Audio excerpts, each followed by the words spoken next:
I thought we were supposed to be punching Nazis, not trusting them with interstellar travel.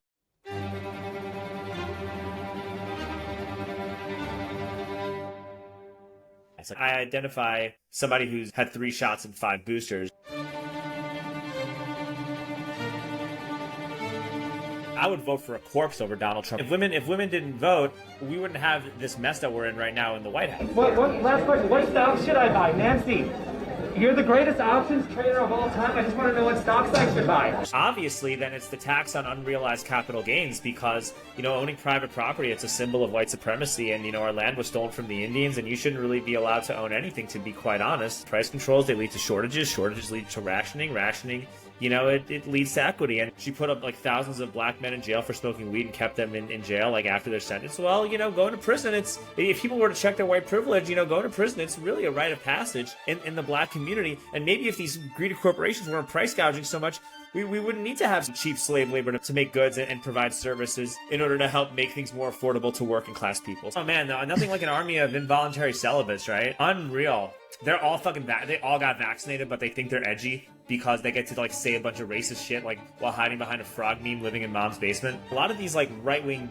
dickwads who complain about my free speech and outrage post about everything that we've talked about, very few of them embrace or discuss any meaningful solution. And it doesn't mean it's the permanent solution, but nobody's even discussing pathways out of this new world order that these elites are obviously trying to shepherd us into, because they're right now working in overdrive because they know that they're the Catholic Church of the 1500s. And this is a last-ditch power grasp for them to try to stay relevant. I'm going to be even more woke and more absurd than you are. And I'm going to share this so everyone can see how absurd these concepts are. It's freedom versus tyranny. And all you got to do to be on the side of freedom is to use better money and decentralize your life as much as possible and just have a close community of people that you trust and do right by them, and that's it.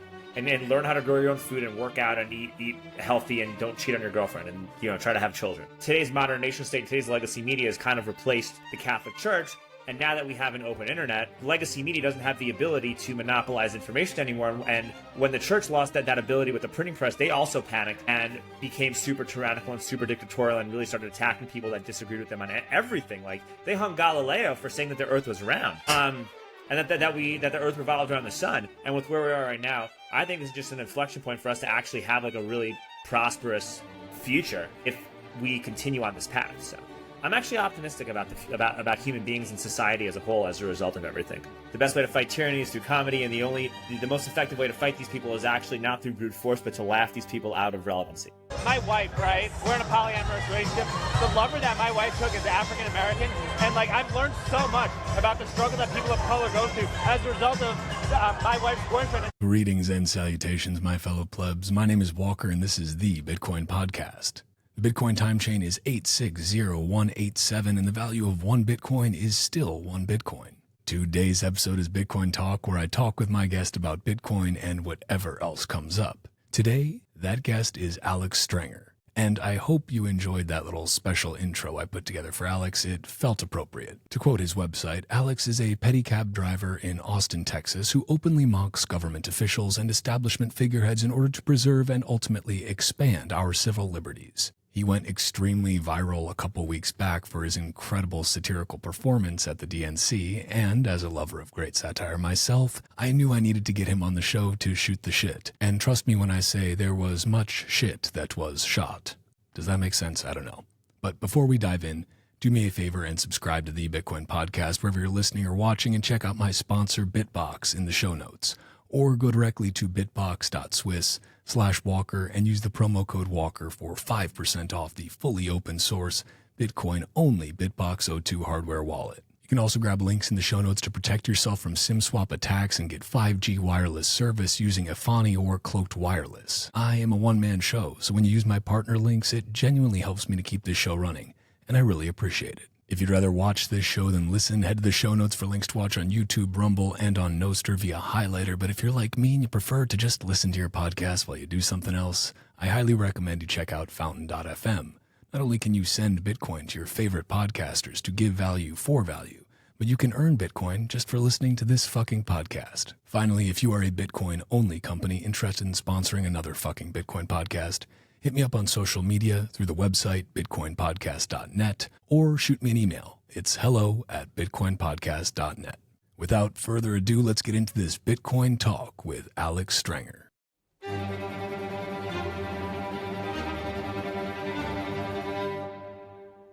Alex, how the fuck are you? I'm doing great, man. I'm really excited to be on the Titcoin podcast. I thought I was a Bitcoiner, but after, seeing a few episodes and following you on social media, I've decided to become a Titcoiner instead. That's beautiful. You know what the fucking absurd thing is? So I chose this whole Titcoin podcast name and got the domain titcoin.org, which was shockingly available. Fun fact, titcoin.com redirects to Mises.org. So somebody at the, fucking Austrian Economics Mises Institute was like, we're going to buy titcoin.com, redirected to our website, which I just think is hilarious. But I started it as a joke, and also because I don't like to take things too seriously, and I think people should be able to have a laugh. I think so too, especially considering the why not?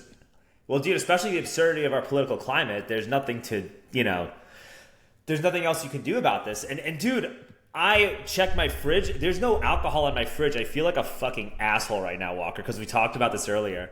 I had coffee. I'm literally having coffee. Instead of booze, I'm having coffee and Zin with a protein shake. When I hopped on, did you see me when I hopped in there earlier, bro? I hopped in accidentally. I was fucking half naked, just going in there to check everything out. And I'm like, all right, I guess I made a special guest appearance. But I went in there and I'm like, all right, just worked out. Gonna go jump in the shower. Gonna get everything situated and ready. So this way when I get out of the shower, I'm good to go. Everything's working. And then I'm like, oh, this isn't awkward as fuck. Okay. Let's be honest. You wanted to pop straight from the shower into the recording. Just be honest about it, okay? Fine.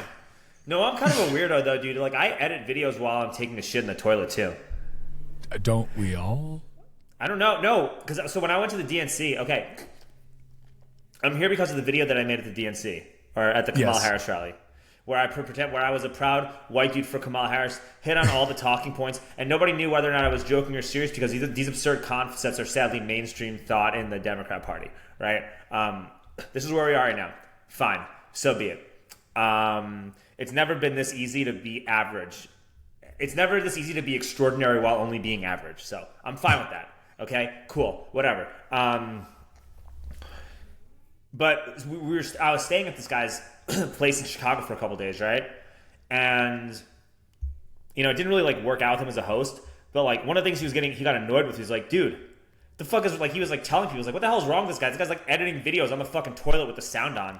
And I felt really self-conscious about it. I thought it was normal, but apparently everybody that I talked to there was like, no, dude, that's really fucking weird that you're just walking around editing videos in the toilet without putting headphones in. And I'm just like, well, I think it's weird if you're bringing headphones into the toilet. That's what I'm saying, dude. Exactly. It makes no sense to me, which proves the point that we live in a full-blown clown world. That's kind of what I was getting at. No, I mean, I do not judge where anyone wants to edit videos. And if you want to optimize your time by using some pooping time to also edit a video, more power to you. I do that all the time. I do my best work on the toilet. Walker, I do my best work on the toilet.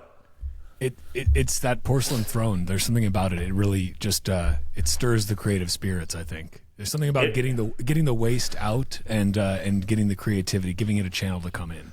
Not that the creativity comes in there, but you know what I mean. Yeah. Well, that was very insightful, Walker.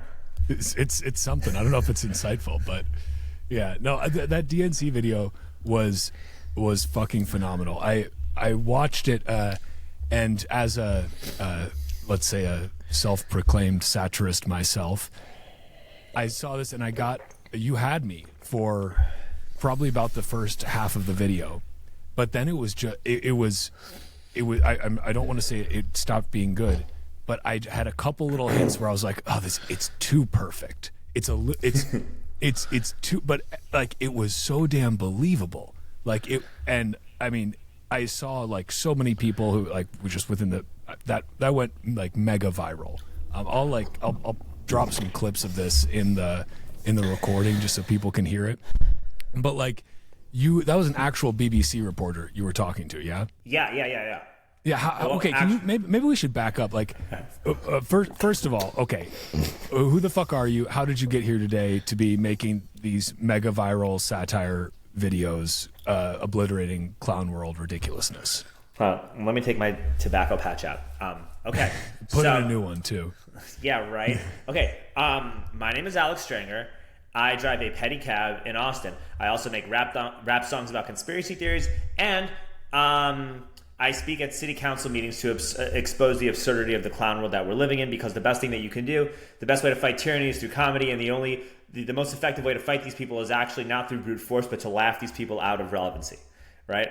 And so I made friends with Alex Stein a few years back, and Alex Stein actually was the person who told me that I should go speak at these meetings too. I thought what he did was brilliant, and I actually had a similar idea to do something like this in 2022. Like, I would maybe run for mayor and be like as nauseatingly woke as possible while doing this. That didn't happen, but while these machinations were stirring, I decided, well, listen, if Alex can do this, I can do it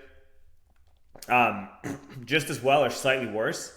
And this is a really effective way to fight the New World Order tyranny, because it appeals to everybody, not just people that are like glued onto Twitter and glued onto X, glued onto social media. And so I decided to do this. And I'm just like, okay, well, instead of talking shit to these people, that doesn't work, because people are so caught up in their own dogmas that like you can't convince somebody who's voting for Kamala Harris at this point that they should go vote for Donald Trump. You can't.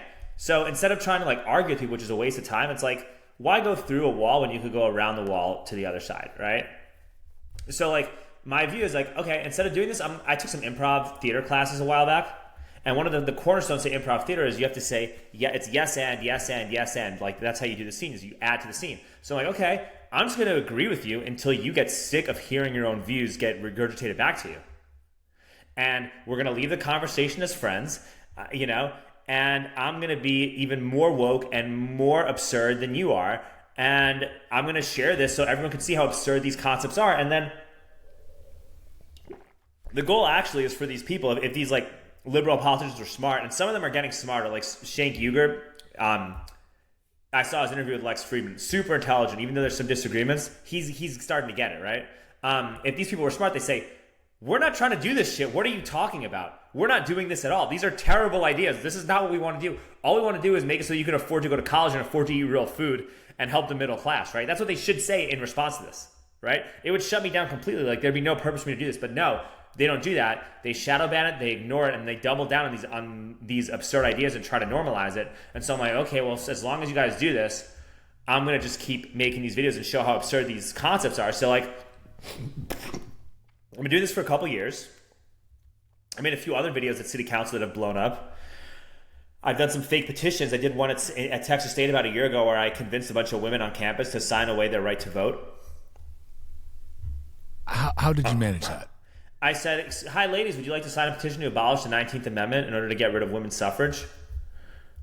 In order to put an end to women's suffrage. And they're like, yeah, sure. Or they'll say, what's that? And I'm like, well, it's the cause of so many of the oppressive systems that we're dealing with, Because look, ever since women have been given the right to vote, like the value of your dollar has decreased by like 90-something%. We've had endless wars. Income inequality is at an all-time high. Look who's running the country. You know what I mean? If women didn't vote, we wouldn't have this mess that we're in right now in the White House. Like that's an actual fact. Like if you look at the data, right? So I didn't tell them that, but I brought up all these woke talking points about how, well, look at how bad income inequality is. Look at how bad our food is. Look at the unprecedented level of cultural division. And this has gotten exponentially worse ever since women's suffrage has been implemented. And we're just trying to put an end to it to create a better tomorrow for ourselves.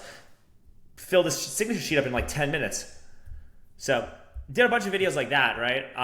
And just no, like these videos, they literally expose like how insane these talking points and this clown world that we're living in is, right? And so we're at the DNC right now, right? So I decide like last minute, I want to go to the DNC and make some videos, right?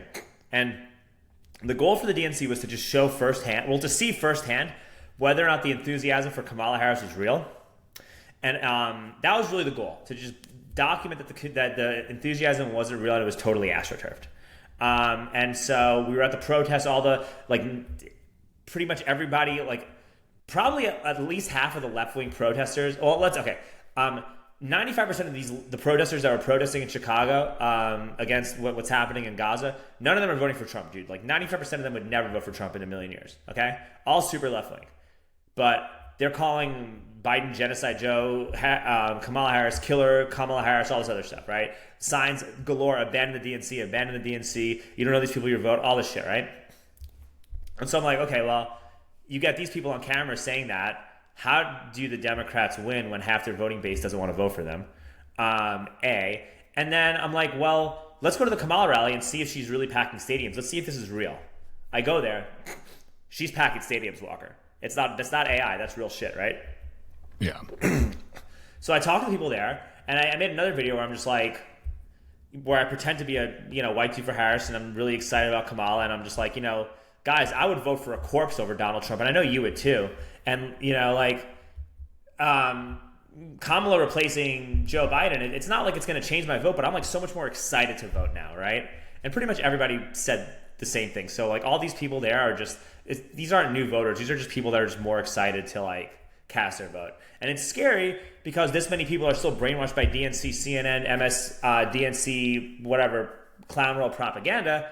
That's a problem. It's like Star Wars where it's like, oh shit, democracy dies with thunderous applause. You're watching it right now every time Kamala Harris talks and people clap like seals. It's horrifying. And so we get into the venue. My cameraman, actually, I owe a lot of credit to my cameraman. My cameraman, I'm not gonna give you his name because he like does a lot of Democrat stuff and he's kind of involved. And he's like, dude, I can't be associated with you because I won't be able to have a job.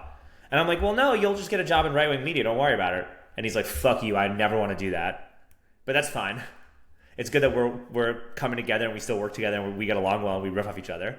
For satire, yeah. Yeah. So he got us he found bracelets on the floor and we picked up bracelets while we went into the rally, and we wound up getting front row seats to the fucking Kamala Harris rally, and we're right at the front row at this rally, and I see a guy from the BBC, and I'm just like, yo, get that camera. I tell my guy, I'm like, hey, get that camera ready.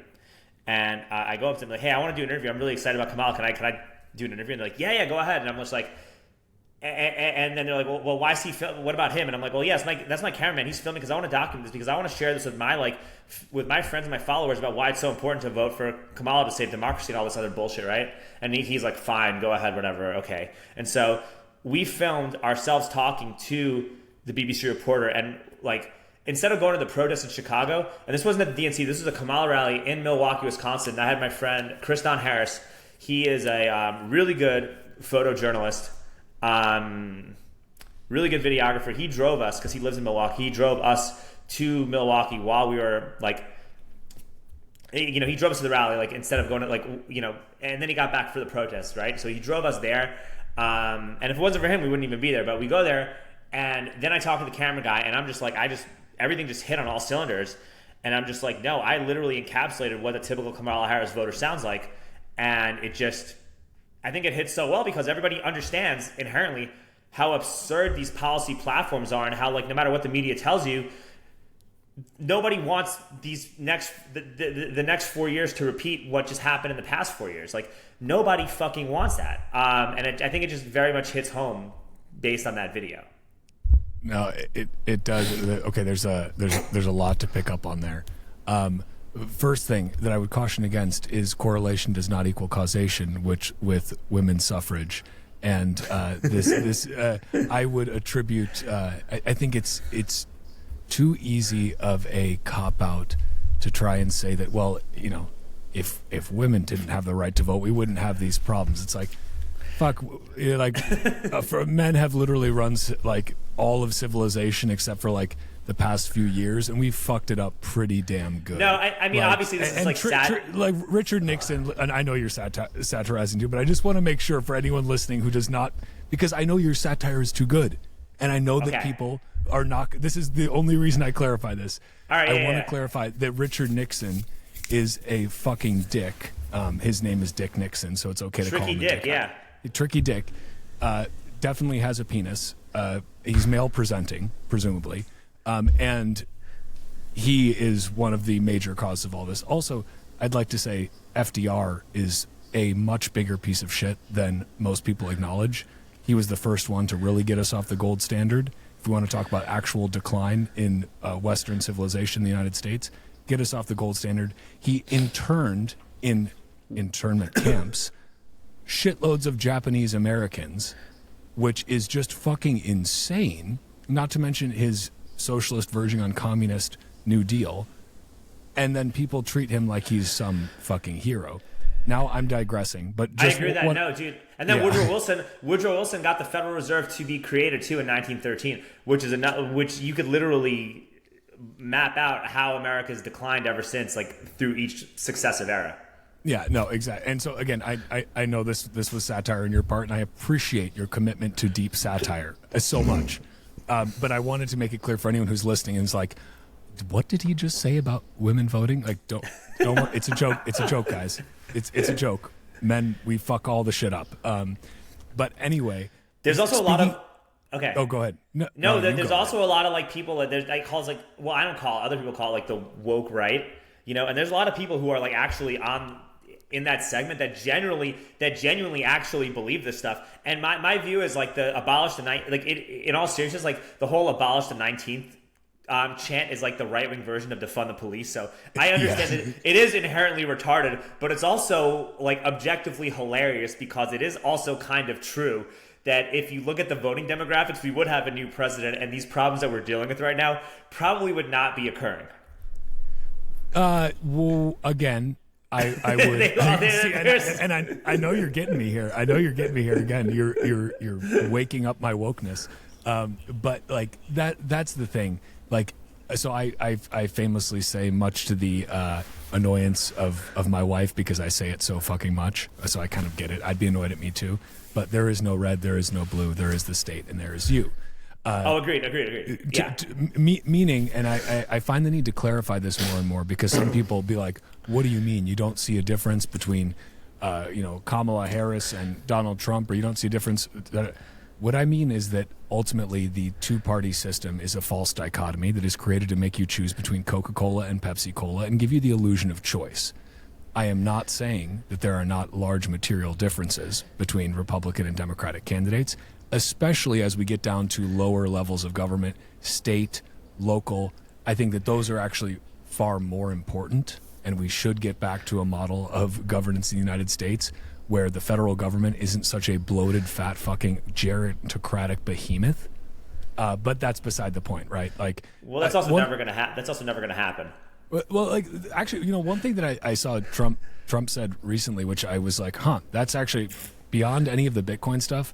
This is the best thing I've heard you say so far, is that he was like, Elon suggested a government efficiency council of some sort, to basically try to cut down the bloat in government.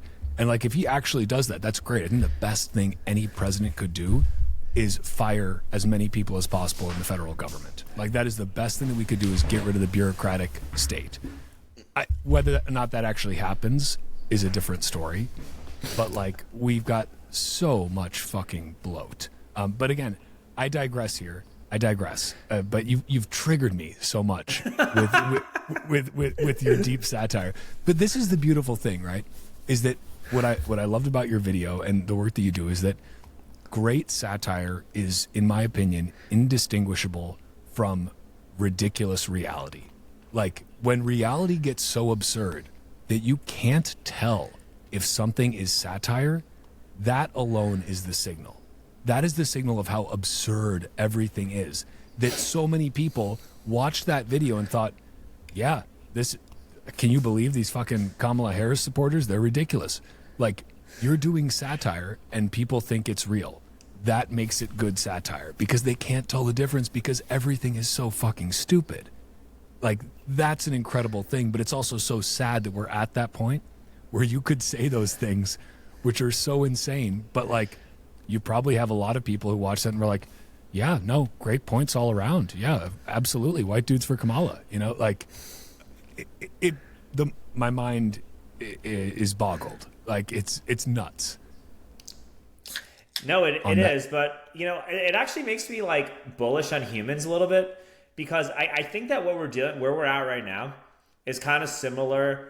Where we're at right now with like legacy media and the nation state political system is kind of similar, I think, and has many parallels to where we were like 500 years ago with the Catholic Church. Okay.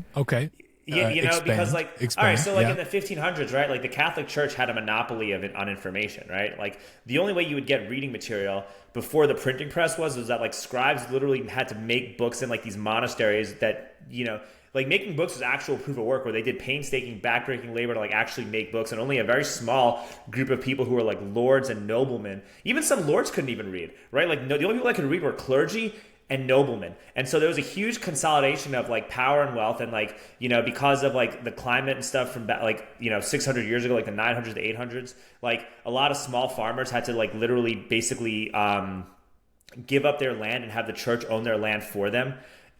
Because they weren't really sure if they'd be able to eat or not because of how bad everything was weather-wise. And so you're talking about the mini ice age across which also coincidentally coincided with global witch hunts, like literal witch hunts. Yeah, because they were like, it's the witches changing the weather. It's insane. Which is another interesting parallel to what we have today.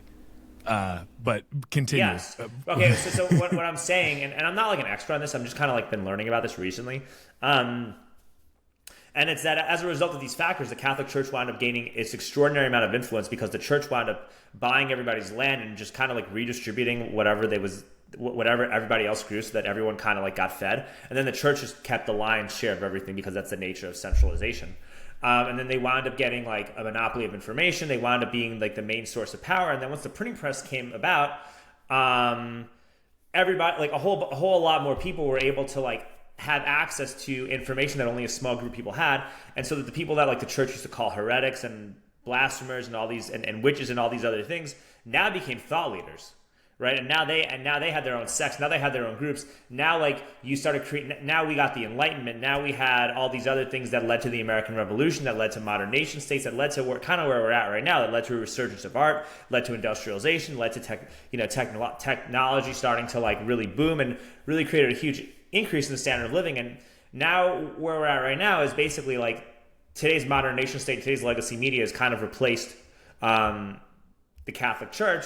And now that we have an open internet, legacy media doesn't have the ability to monopolize information anymore. And when the church lost that ability with the printing press, they also panicked and became super tyrannical and super dictatorial and really started attacking people that disagreed with them on everything. Like they hung Galileo for saying that the earth was round.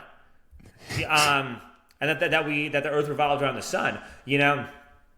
So like, I just see a lot of parallels, and and I'm sure back in the 1500s, there were a lot of there were probably more stupid people percentage-wise that bought into all that bullshit dogma than people are now. So like, yeah, okay, even though you're pronouncing and showcasing like this obscene amount of absurdity and the fact that this exists in large numbers, as a percentage, people are way more intelligent, way more open-minded, and way more like thoughtful and empathetic of other people than they ever were 500 or 600 years ago. So with that being said, and with where we are right now, I think this is just an inflection point for us to actually have like a really prosperous future if we continue on this path. So I'm actually optimistic about human beings and society as a whole as a result of everything. Fucking white pill. I love it. Yeah. No, and I think that's actually it's a parallel that I think about a lot.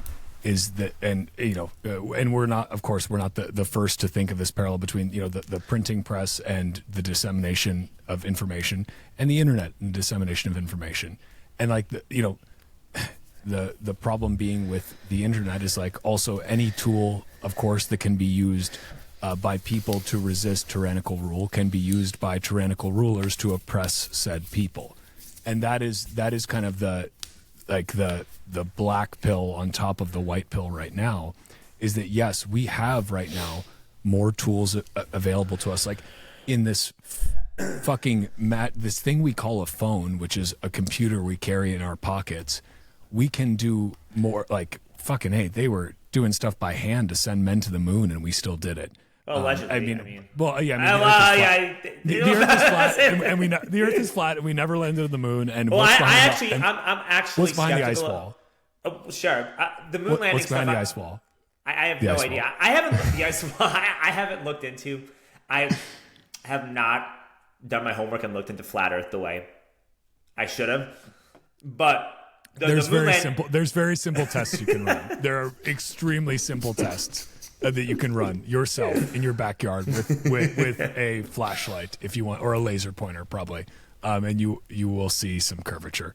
Just getting, or you might need to go to some salt flats. The moon landing though, Joe. The moon landing though is a little sketchy. Yeah, okay, sure, but like, by the same token, it's like, okay, do we think Elon is faking his rocket launches right now? Do we think the International Space Station is fake?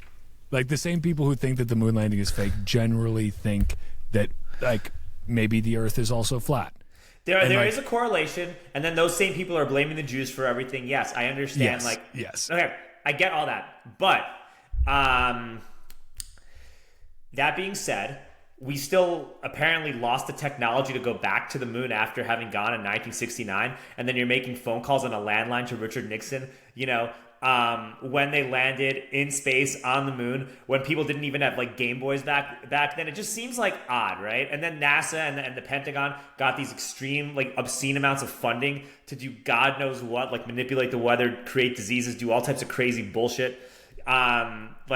Within like a few years after these moon landings, and we're at the height of the Cold War, and we're in an arms race with the Soviet Union, and there was an obscene amount of propaganda as a result of the Cold War to justify going into foreign wars, invading third world countries for no reason. So yeah, I could see this being within the realm of plausibility that maybe the moon landing didn't really happen in 1969. Okay. And then I listened to the press conference with Buzz Aldrin, Neil Armstrong, and Michael. What was that other guy? Michael something. I forgot his name. But whatever. And they sounded like they just got back from a funeral. Like, dude, if you went to the moon and did the most historic thing ever known to man, you should be like celebrating like you won the Super Bowl. Instead, you're all somber like you won the like you just got back from a funeral. Like anytime like these guys would never. Anytime like these guys were asked about this, they would always get really angry and defensive. Anytime these people would give speeches, they would always be really somber and sad. And like I'm like, why, dude? You went to the moon. You should be the happiest person ever. Like you should be high forever with that accomplishment. But yeah, okay, you're fair not. place. It's odd. What I will say is, wait, we went to the moon in what, 69? Yeah, allegedly. Nice. What the fuck happened? What the fuck happened in 1971 though? Like, you want to know why we didn't go back to the moon like for so long? Is because and again, oh shocker, Walker's bringing it back to Bitcoin. Actually, this makes sense. Okay, no, but really, we absolutely fucked our money and created an environment where it was all about fake pseudo-materialistic gains that were pushed forward as actual societal progress, when in reality we were creating some of the absolute worst precedents that we possibly could have with money, with food. Like you talk about fiat food. Look at all of the corn. Like, why do we have so much high fructose corn syrup and various seed oils? Well, it's because like Richard Nixon subsidized corn massively. And that's why we had a massive overproduction of corn. And it's like, well, we got to do something with this.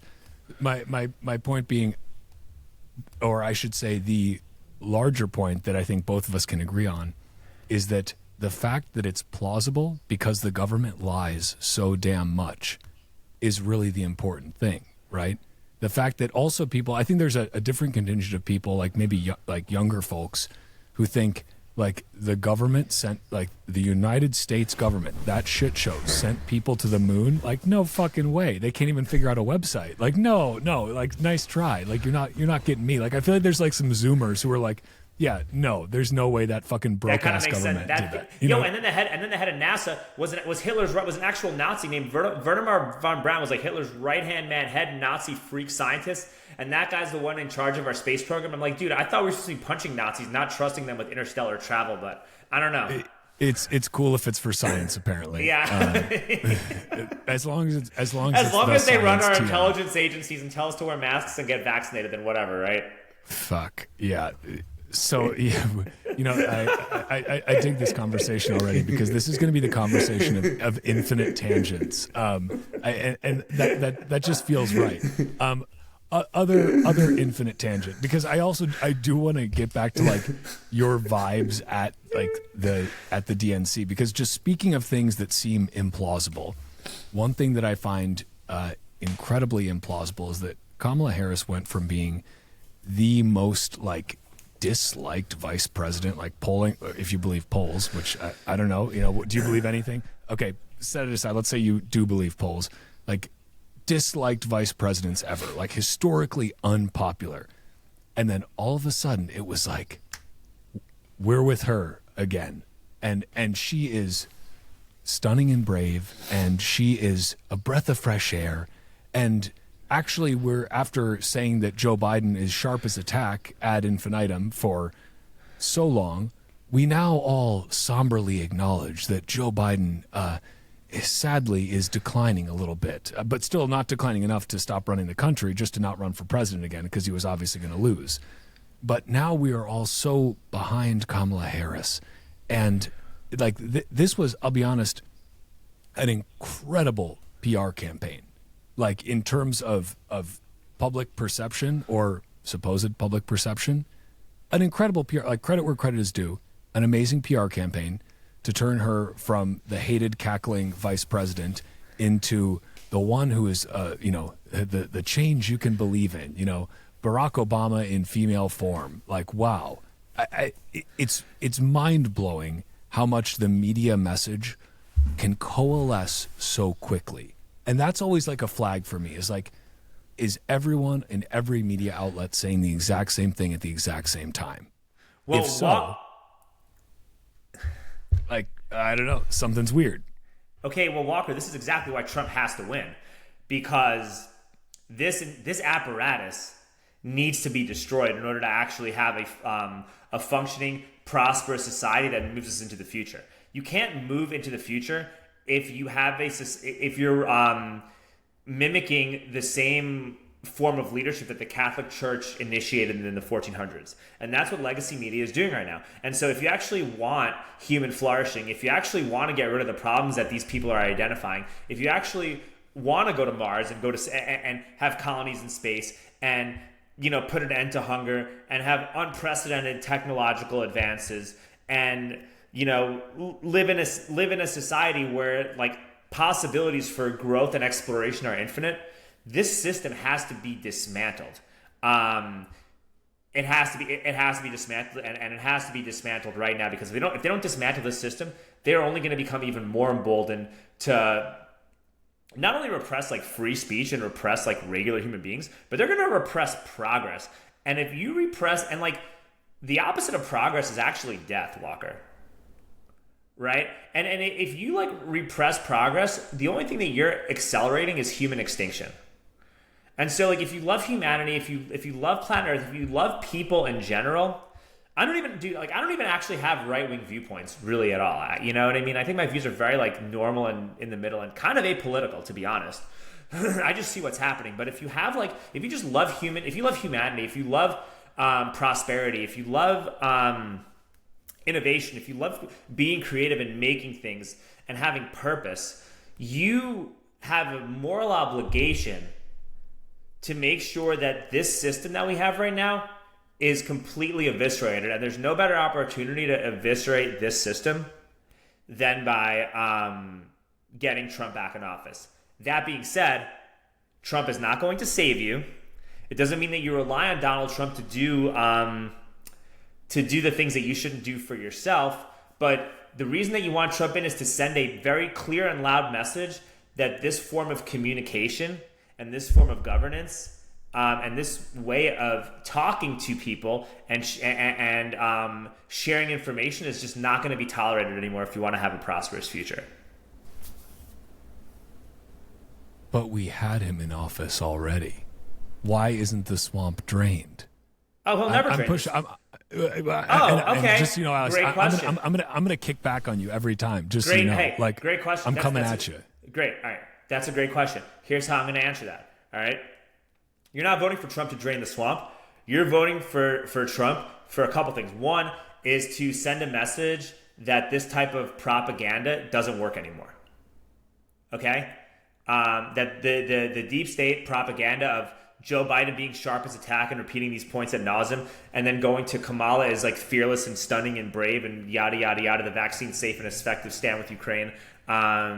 You need to send a message that this propaganda just does not work and it is no longer effective. That's one reason. Another reason too is these governments are getting infinitely more tyrannical in terms of suppressing dissenting information. You could see that with London. You could see that with France arresting the founder of Telegram. You see that with arresting people for criticizing the British Parliament, and then you see Kamala openly talk about how we need to shut down X. And Brazil shutting down X too, right? If Kamala gets in, do not be surprised if she tries to do something along those lines, which will make it that much harder to peacefully segue into a more prosperous future when it comes to the ability to transmit and communicate information, right? So that's another reason why I think it's important to get Trump in. Not like Trump's going to do anything, but Trump isn't going to stop I don't see Trump stopping this train from accelerating. Kamala will do everything she can to stop this from accelerating. That's one of the things I think that's dangerous. Another thing too is that I think that one of the things that Trump has done that I really like, because I was not even a Trump person up until, honestly, I was going to vote for Kennedy, to be honest. And the only reason I'm going to choose Trump is because Kennedy literally gave the green light to vote for Trump, right? So I think that it's a good thing that Trump is at the very least acknowledging a lot of what Kennedy's saying. I think a lot of what Kennedy said has rubbed off on Trump in terms of saying, I want to put Bitcoin on our balance sheet. I want to free Ross Ulbricht, possibly pardoning Edward Snowden. Whether you believe this or not, he still said on Lex Fridman, like, I'll declassify the Epstein stuff. Like, it's good that he's saying that. It shows that you're aware and listening to people that are voting for you. Doesn't mean you'll do it, but it does show a sense of awareness. The fact that you're also doing long form podcasts with Elon Musk, with Lex Fridman, with Theo Von, that makes your leaders and the people who are governing you infinitely more accessible to humanity, which actually decentralizes governments over time and causes your political leaders to be way more accessible to the public, which creates a freer, more open, more prosperous society where you actually create an environment for human flourishing, despite the fact that Donald Trump by himself is actually extremely unremarkable. But I think that the steps that he's been taking these past few months is actually really astute, really intelligent, and you want this type of behavior to be encouraged, and that's kind of the main reason. It doesn't matter who you are voting for or not voting for this November. Bitcoin doesn't care. And no matter who you are, you can keep your Bitcoin safe for the long haul when you have an easy-to-use hardware wallet, like the BitBox02. Go to bitbox.swiss/Walker and use the promo code Walker for 5% off the fully open-source Bitcoin-only BitBox02 hardware wallet. Then get your Bitcoin the fuck off that exchange and into your own self-custody. The Bitbox team is honestly awesome, and they build easy-to-use, secure, open-source solutions to keep your Bitcoin safe. Plus, and I cannot emphasize this part enough, but the BitBox02 is really easy as hell to use. Whether you are brand new to Bitcoin and it's your very first time setting up a hardware wallet, or you are a well-seasoned psychopath, it is Bitcoin only. And again, it's fully open source. You can head to their GitHub and verify for yourself. There's no need to trust me or Bitbox. When you go to bitbox.swiss/Walker and use the promo code Walker, not only do you get 5% off, but you also help support this fucking podcast. So thank you. Okay, I think I have 4 things. First, sure. Working back to front. First thing, I disagree that he is not remarkable. I think that he is remarkable, actually. I think he is really? Probably the greatest stand-up comic of our time. Okay, yes, he is the best. His timing is insane. He works a crowd like none other. He does not speak like a politician. That's why people like him, right? I like that too, actually. Okay. That is point 1. Point 2, RFK endorsing Trump means you're voting for Trump. I didn't know you let anyone tell you what to do. But that's just a side point. That's just me fucking. Well, that's not telling what to do. It's just that I'm kidding. I'm fucking with you. I'm fucking with you. Fuck now. Point 3, around, let's say, declassifying Epstein files, pardoning Snowden, pardoning Ross Ulbricht, which, dear God, that should happen. Trump promised he would declassify the JFK assassination files. Last time he was in office, he failed to do that. Because he said, if you'd seen what I'd seen, or something to that effect. I may not be, I'm not going to put words in his mouth, but it was something to that effect. I believe I'm correct on that part. And so, yeah, we'll see if those get declassified. I think they should be, absolutely. But talk is cheap in a campaign. He also had the option, and was floated to him at the end of his administration last time, when it costs literally nothing to pardon someone, to pardon Ross Ulbricht, and it didn't happen. I hope it does. I think it's going to happen. I think it's happening now. I truly hope it's free Ross day one. I think that's actually going to happen. it's absurd and cruel and just ridiculous what was done to Ross Ulbricht. And like that man deserves to be free. He has served a lot of time and was punished 2 life sentences plus 40 years with no chance of parole. Are you kidding me? We let pedophiles out without a full life sentence. Like, give me a fucking break. That is insane. Beside the point. But the other point that I wanted to dig into a little deeper is the idea of censorship more broadly, because I think this is really important. And I find it incredibly... I mean, it's, to me, I find many things hilarious. So I'm just going to say I find it hilarious that all of these self-proclaimed liberal, democratic, progressive regimes, not just in the U.S., but around the world. You talk about France with Telegram CEO Pavel Durov, right? You talk about, name the place you can find an example. People claiming to be, or governments claiming to be progressive, claiming to be liberal, claiming to have the interests of the common folk at heart, and warning against the dangers of authoritarianism, right? Oh, these fascists, these authoritarians, we've got to watch out for them. That's why you have to keep us in power. Otherwise, you'll get fascism and authoritarianism. But it's like they're the ones colluding with big business, which is a fascist proclivity. They're colluding with big business to try and censor, right? And those businesses that don't collude, they get decapitated, right?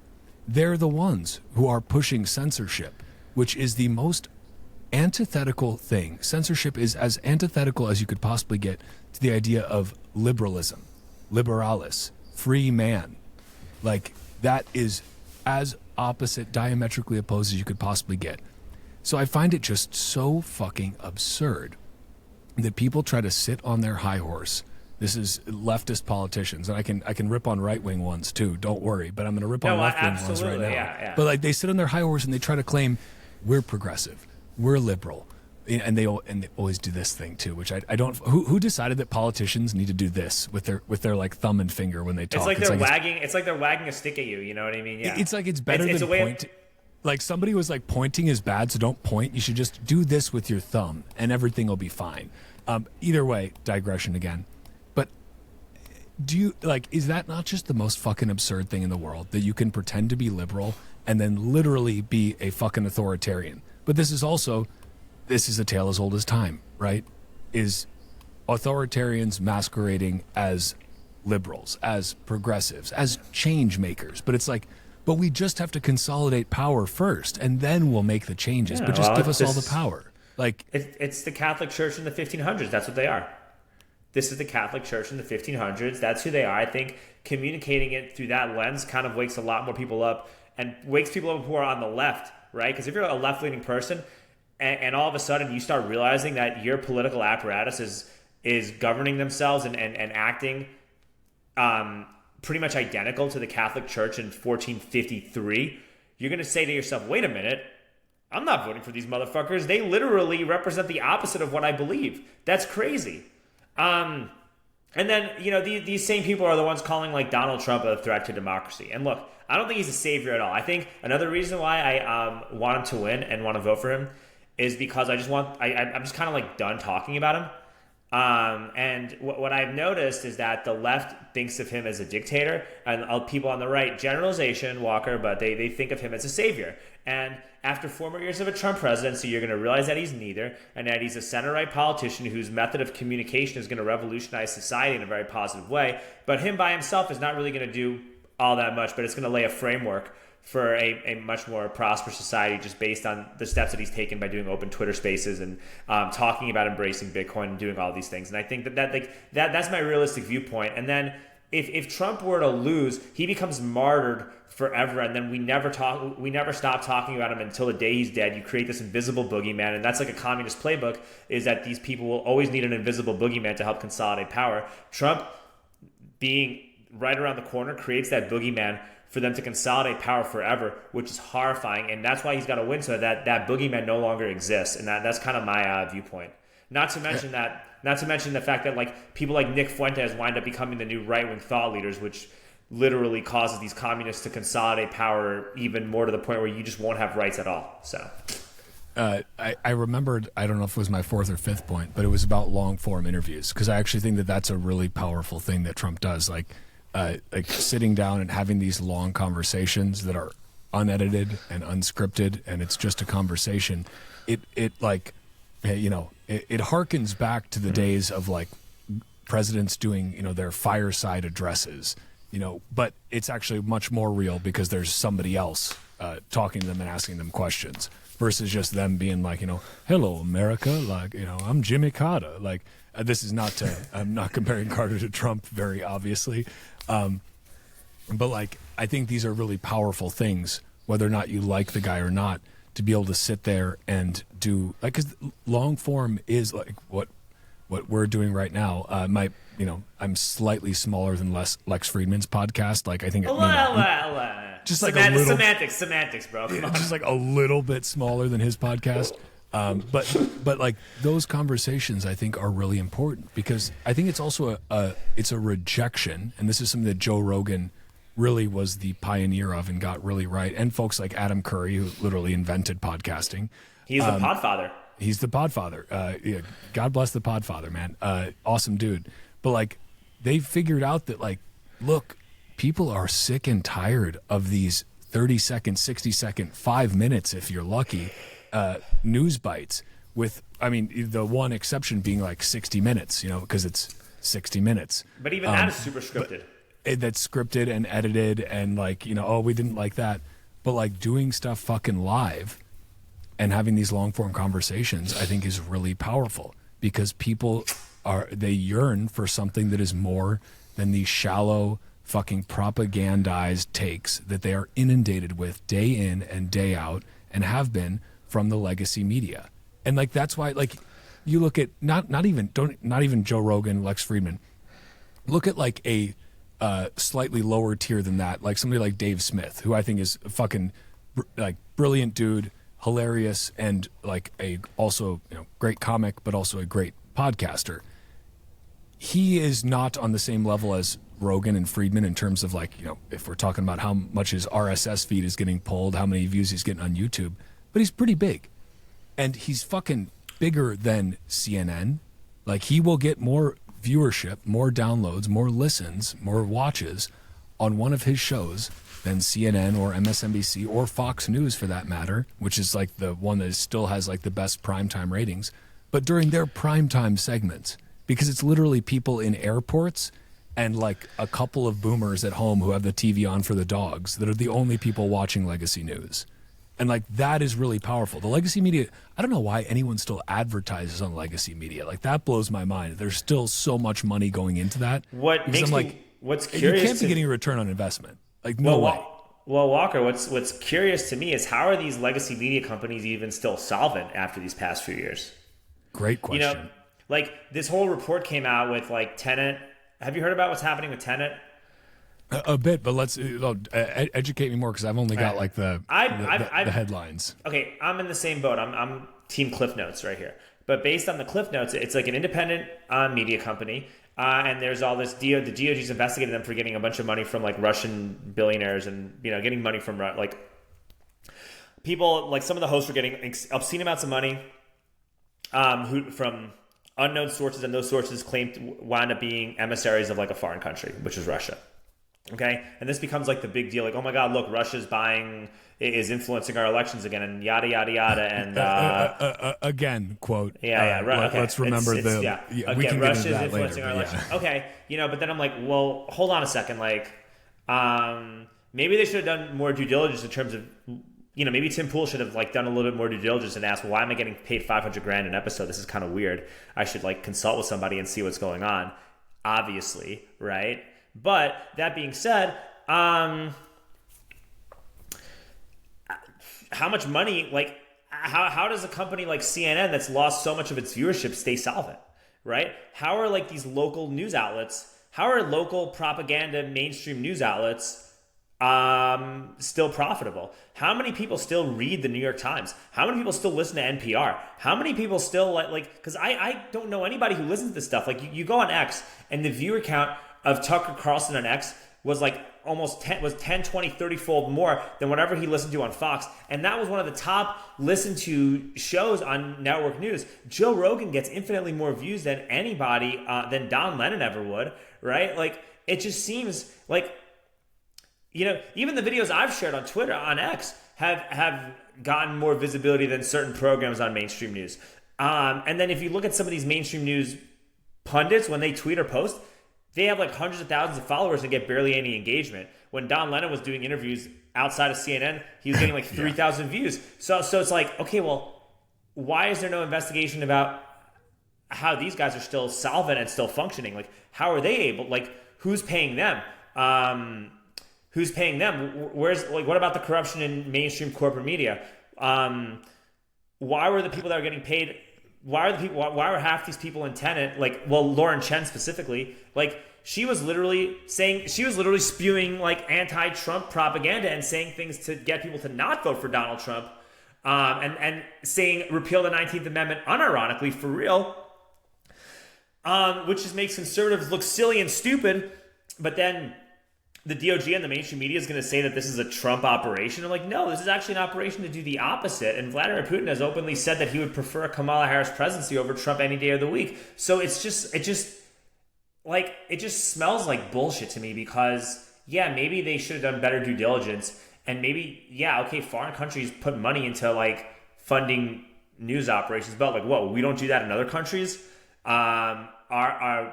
Our legacy outlets are totally clean, like their hands are totally washed of all corruption. What about like the people like Nick Fuentes, as another example? That guy's an obvious federal asset if you look at the shit that he fucking spews out. Like, those groypers are gonna come after you now. Man, fuck boy. Those guys. Oh boy. Oh man, nothing like an army of involuntary celibates, right? Unreal. They're all fucking they all got vaccinated, but they think they're edgy because they get to like say a bunch of racist shit, like while hiding behind a frog meme, living in mom's basement. Yes. Yeah, it's fucking clowns. There's the fire. There's the fire. Dude, I'm Jewish. I can't stand those people, but I don't want them to like be deplatformed or anything like that. Like, good, let them be online. Like, they're just as absurd as like these libtards on CNN, right? And it's just the other side of the coin. But what I'm saying though is that like it is impossible that like this guy's account is being like someone like Fuentes' account's being artificially propped up. It is impossible that someone like that people who are constantly like shitting all over Israel every other like every other tweet, posting 20 times a day, maybe like they're not getting paid by a foreign country too. Like, it just seems so selective, man. That's what I'm trying to say. Long rant. No. Again, safe space for rants. Safe space. And once again, a lot to unpack here. Very safe space. I love that. But like, I do find it interesting. I think with in terms of like the legacy media folks that on X have like a shocking number of followers but get an incredibly low amount of engagement. I think that so much of that is from back when follower bot farming was huge, like as a paid service. And I would not be surprised if every legacy media outlet paid to have their numbers boosted. Like, or even you look at something like Time Magazine. Let me look this up. Like Time Magazine on X, I think they have some absurd number of followers, and they'll get like 30 likes on a post. Hold on. I've got to look this up because Carl and I went down this rabbit hole. Oh boy. Hold on. You know what else? Dude, have you ever gone down the bot rabbit hole, Walker? Where you see some of these people, the bot rabbit hole, where people post like insanely absurd divisive shit, and then you click their profile, and they've been active for 9 months and tweeted 40,000 times. And I'm like, oh, these people aren't even fucking real, and they're dictating narratives. Like, how stupid do some of these politicians and pundits have to be to actually go along with this? Like, it's only about engagement farming at this point. Oh, okay. Get this. Time Magazine, and you know what? Maybe I'll just show this for people because this is actually fucking absurd. Like genuinely insane. Okay, wait. I'm gonna go ahead and oh fuck. Now I gotta figure out how to share the screen here. I never do the screen share. So boy, this is embarrassing. But this is actually fucking nuts. Now I gotta find the tab to share. Okay. Now it's gonna make me jump into my other browser. Hold on. I got this. I swear I got this, you guys. All right. Here we go. Okay, look at this. Look at this. 19.3 million followers. Hold on, let me make this a little bit bigger. 19.3 million followers. You're not supposed to see my alt account. Pay no attention to I the didn't thing in even the see bottom that. corner. Okay. 22 minutes ago, 1 like. What the? 37 minutes Wow. ago, 15 like. This is 19.3 million followers on Time Magazine. Find out. I don't know. Who the fuck is Carrie Tuna? I don't even know. That sounds like a joke. Check out the pin tweet, Walker. Look at the pin. Go to the top and look at the pin tweet. Oh yeah. Okay. 3.4K. Okay. Firms. Okay. Fine. Like Times new cover 100 because this probably got shared. My video at the DNC got more engagement than Time Magazine's pin tweet. This is 2 hours ago. It's got 13 likes. They've got 19.3 million followers. So like 3 hours ago, 10 likes.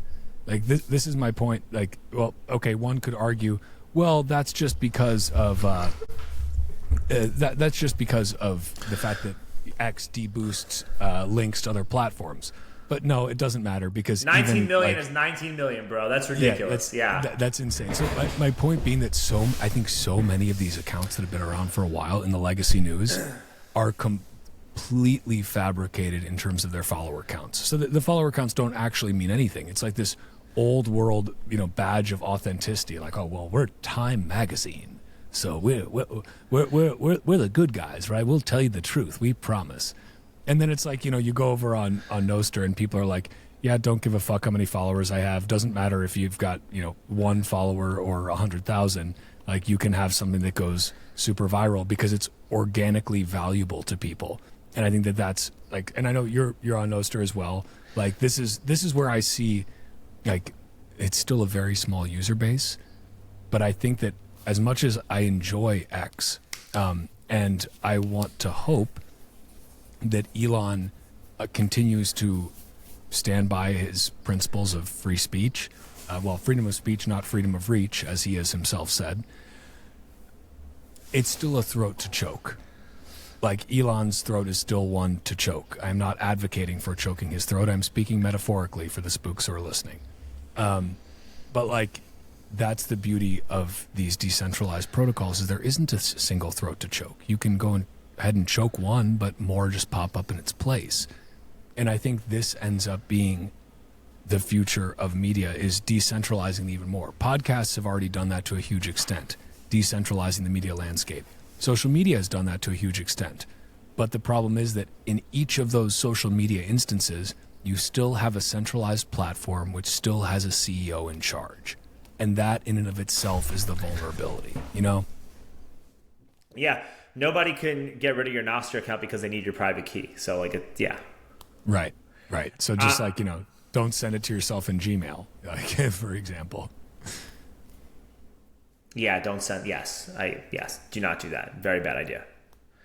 But that's another thing too, man. A lot of these like right wing dickwads, who complain about my free speech and outrage post about everything that we've talked about, none of them actually embrace any sort of very few of them embrace or discuss any meaningful solution. And it doesn't mean it's like the permanent solution, but nobody's even discussing pathways out of like this new world order that these elites are obviously trying to shepherd us into, because they're right now working in overdrive because they know that they're the Catholic Church of the 1500s.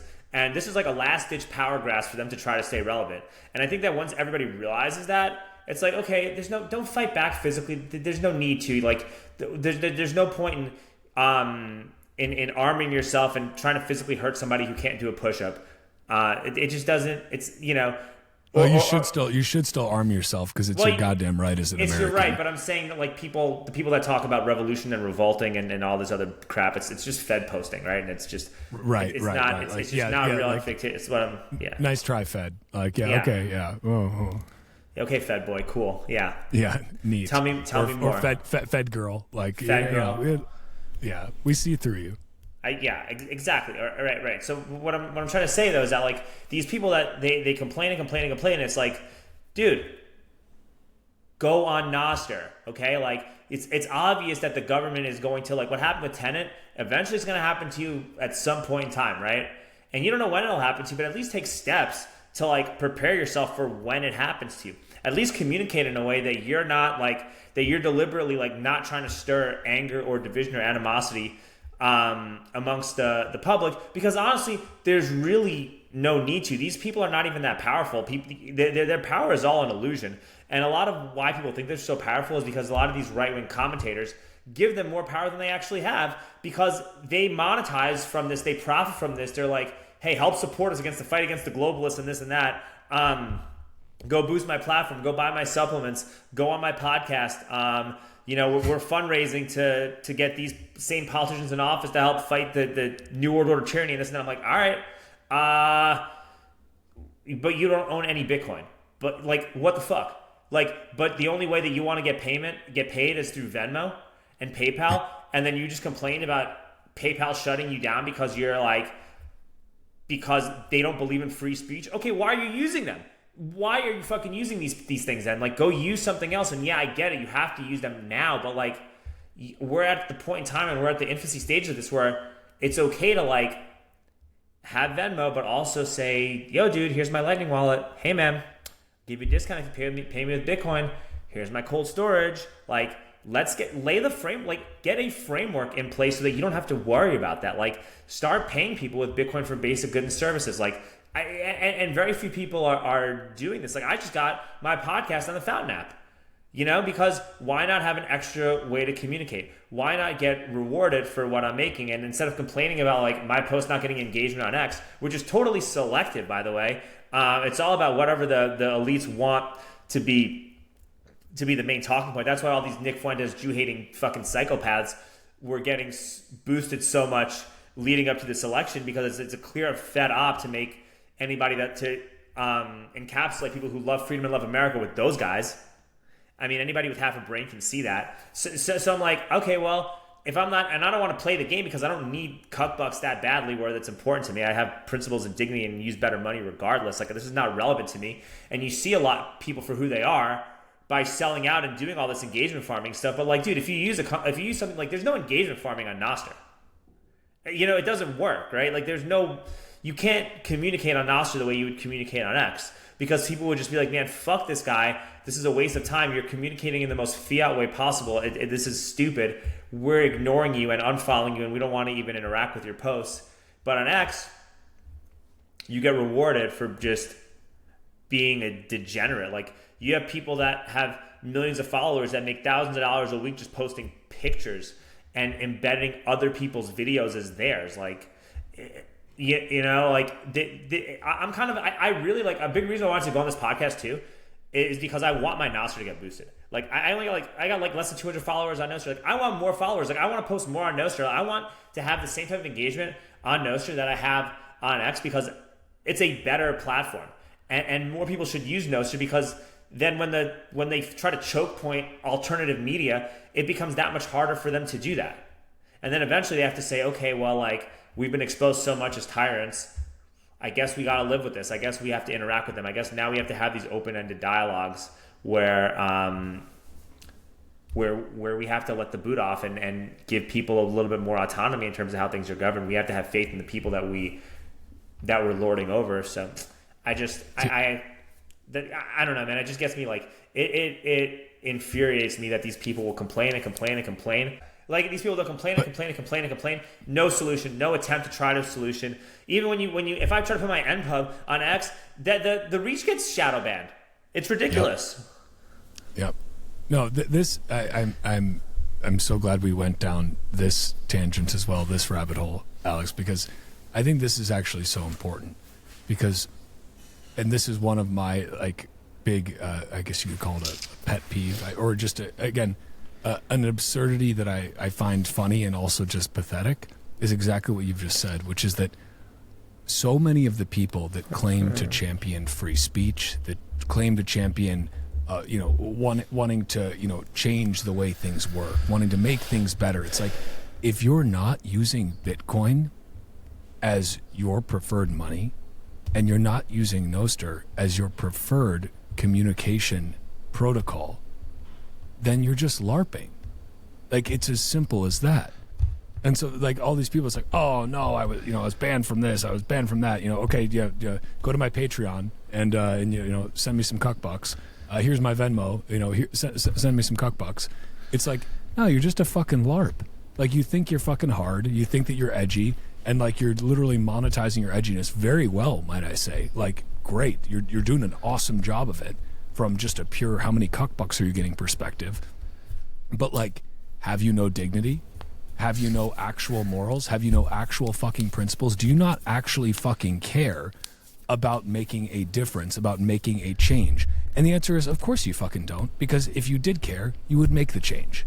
It's as easy as that. And like, yes, I'm not full Matt Odell, who I respect the hell out of, like going full Nostr, because you probably see this on my X account. I talk about Nostr a lot. And yeah, a lot of it does get very much deboosted, but that's fine, because I've had so many people reach out to me via DMs on Nostr or just via tagging me on Nostr saying, hey, thanks, I saw your post, or I saw, your video or whatever, and decided to check this out. Really, really glad I did. And like, those little things do make a difference. And again, for the folks that are like, if you think you're on the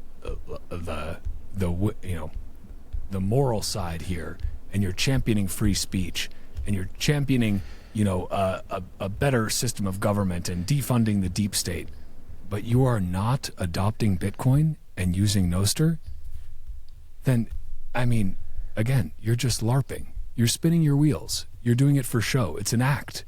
It's an act. And it's not even satire. It's not even funny. It's just kind of pathetic.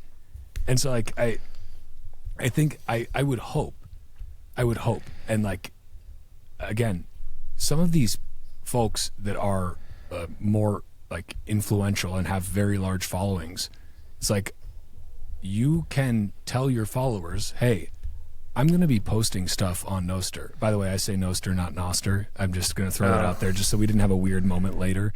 Sure. But, just wanted to let you know, I identify the protocol as Nostr, not Nostr, but that's just me. But no, like, you can go and say, hey, I'm on Nostr. Like, you can find me there. I'm going to be posting my completely unfiltered takes, or I'm going to be posting pictures of my cat, or I'm going to be posting pictures of my feet, or I'm going to be posting whatever the fuck I want, because nobody can censor me there. And you should check it out too. But you don't see them doing this. You don't see any of the right-wing commentators talk about Bitcoin. And it's like, how can you possibly talk about making any sort of substantive change without talking about fixing the money? Like, you're just a liar then. Dude, and then these fucking assholes will promote shitcoins and meme tokens and affinity scams right at the height of a bull market, get a bunch of people rug pulled, and then they become even more dependent on CBDCs and the New World Order anyway. It's infuriating, bro. I want to like wring their fucking necks. Fuck these people. It's ridiculous.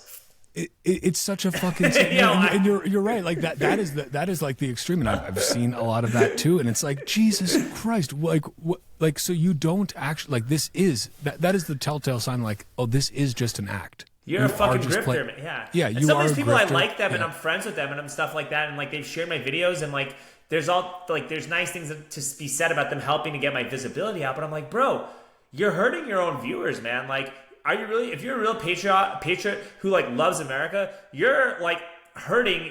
You're hurting your own followers. Like, you're deliberately rug pulling and making your own followers poorer. Unless you specifically say that buying this token is not for you to get rich, but to just help this person promote a cause that they're trying to promote. Then maybe it's like less horrible, but it's just you're deliberately doing the bid. If you're promoting shitcoins and affinity scams and you're a right-wing influencer, you are doing the bidding of the New World Order, and you may as well work for CNN. A fucking men to that. Like, no, really. And that's the thing. I would, if by some chance some right-wing influencers end up listening to this, like, literally put your money where your mouth is. I don't mean that metaphorically. I mean that quite literally. I mean, if you are not actively talking about Bitcoin as sound money and as the separation of money and state, if we do not separate money and state, there is no path to getting rid of this deep state that you rail against constantly. So you're a LARP. You don't want to be a LARP, do you? Like, because right now you are. You don't have to be. You can actually stand for something that is true. Okay, if you actually care about free speech, if you actually care about decentralized media, why aren't you using Nostr, and why aren't you telling your followers to use Nostr? Like, and by the way, you can get paid by your followers in Bitcoin in a non-custodial way. on Nostr. You don't need fucking Patreon. You don't need fucking Venmo. You don't need any of these fucking fiat cuck mechanisms by which to get your little cuck bucks. Like, grow a backbone, like, work out a little bit, make sure that backbone is strong. Like, and you know, I know you're all taking your supplements that you promote to your followers as well as your shitcoins, but like, fucking do something about it that's actually meaningful. Like, it's not hard. Like, you can literally you can spin up a Bitcoin address as easily as you can spin up a Nostr npub. That's kind of the beauty of it, right? It's not difficult. Like, I'm not a tech savvy person. It's, and I've been lucky that I've made friends with the people at Pleb Lab in Austin. And they actually, back in the day, they actually helped sponsor my content a little bit, like a couple years ago, and Kyle Murphy ran it. But they've helped me out with they've helped me do so much stuff and get me like on board with things. They've been like the best, you know?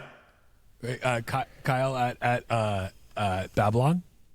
No, Kyle Murphy, who used to run Pleb Lab. Oh, sorry. I thought you. Sorry, I'm thinking of a different. I'm thinking of a different Kyle. But no, that's. Well, this is why I love Bitcoiners, right? Because they actually care. Like, actual Bitcoiners actually care, and it becomes very easy. I think, like, when you go down that Bitcoin rabbit hole, if you are sincere about it, you genuinely realize that, okay, all of this left-right dichotomy, false. It's bullshit. You know, it's all bullshit. It's all a clown bullshit. show. It's not real. Yeah. It's freedom versus tyranny. And all you got to do to be on the side of freedom is to use better money and decentralize your life as much as possible, and just have a close community of people that you trust, and do right by them, and that's it. And learn how to grow your own food and work out and eat healthy, and don't cheat on your girlfriend, and try to have children. That's solid advice all around. No, and again, like, I'm glad we got onto the topic of Nostr, because I think, like, this is something. Also, if you YouTube, like, I'm not. I know you have a YouTube. I'll link it as well. I'll link your Nostr. I have Rumble too, dude. I have Rumble. Yeah. I've got Rumble as well, yeah. And like I met Chris Pavlovsky at the Bitcoin conference. Nice dude. I think he recently just left Europe. No shit. Because, obviously. Yeah. But as much as I appreciate what they're trying to do, it doesn't solve the fundamental problem. And I use Rumble as well, right? And I think Rumble is at least preferable to YouTube, right? But there are better solutions. You don't have the reach initially on Nostr, right? Because it's a smaller network right now. Yeah. But what I love about it is that, especially as a content creator, right? Like, we both create content, right? And the beauty of today is anybody can be a content creator. If you've got a phone, you've got a laptop, like, you can create content, and that's incredible. Like, and get yourself a microphone, and wow, baby, you're really in business. Well, there's a whole economy now. It's a creator economy. Yeah. It's gonna. Yeah, we're just getting started with it. But like, the problem with these centralized platforms, and especially if you are somebody who is preaching. And I mean preaching in a very positive way, preaching about free speech, preaching about defunding the deep state. If you are preaching about things that are going to get you in trouble because the people that run that centralized platform don't like what you're saying, you really need to take a look at Nostr. And you should have already taken a look at Bitcoin. But it's not too late. We're still early. But like, there are so many tools. And the beauty of Nostr is that with that one npub, that one little string of numbers, you have the ability to actually own your followers, actually own your content, and build out a new network that is going to grow as the Nostr network grows. Like, that's incredible. You have a chance to be a true early adopter in something that has the potential to eclipse every other social network, and then some, because it does a lot more than social networking. Like, that's like, and if you don't get that, I don't know, send me a DM on a centralized platform, and I'll direct you to Nostr. Yeah, it's good that we're talking about this, because I think more people need to understand like why it's valuable, right? Like, I think it's very important. There was something else I was trying to say. We've been talking for a while. Too many tangents. So, dude, maybe many not enough tangents. tangents. Not enough. Yeah, it's kind of crazy how so many people will promote shit coins and affinity scams. At the height of a bull market too, at the worst time ever, when you know, at literally the worst time ever, and then the people who buy this stuff because they are, you know, they're desperate to improve their lives because of everything that's happened, they're going to just wind up going into an even deeper hole. And then they'll just think Bitcoin's a scam. And then when the government comes out their own CBDC surveillance coin, they'll be the first ones to adopt it. And it's you know, and it sucks because you say this, it's like it feels like you're just speaking, like you're just shouting into an abyss with nobody wanting to listen to you about this stuff. And then the stuff that gets the views on X is like when you're doing it's like doing absurd, obscene shit where it's like super provocative. That gets you the attention. But then when you're like, hey man, I want to talk to you guys about decentralized finance. I want to talk about like opting out of this like surveillance panopticon that we're putting forward. I want to talk about why it's important to like have real food or whatever it is. Like it just gets like ignored, and it's just it's.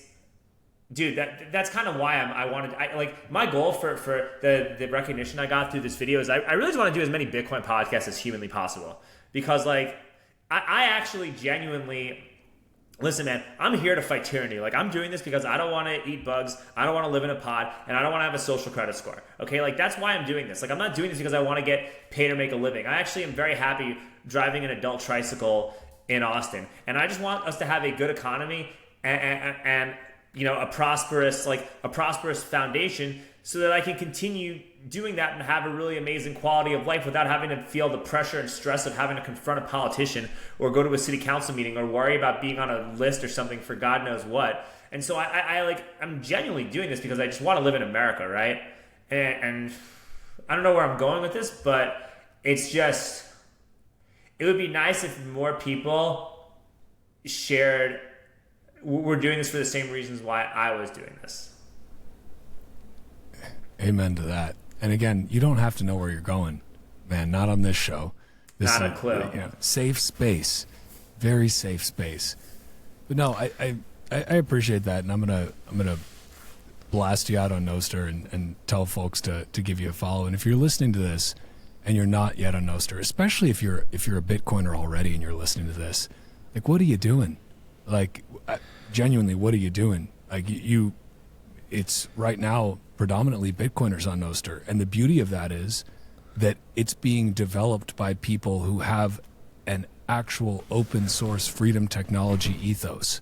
It's and good. That is super powerful. It's really good. Like that is good. The one thing though is that the purpose of something like Nostr is to be an open-ended form of communication where current events that are still relevant to the fiat world just get shared in a way that's unbiased, based on accuracy and truth. And when it's only Bitcoiners talking about things that are related to Bitcoin, it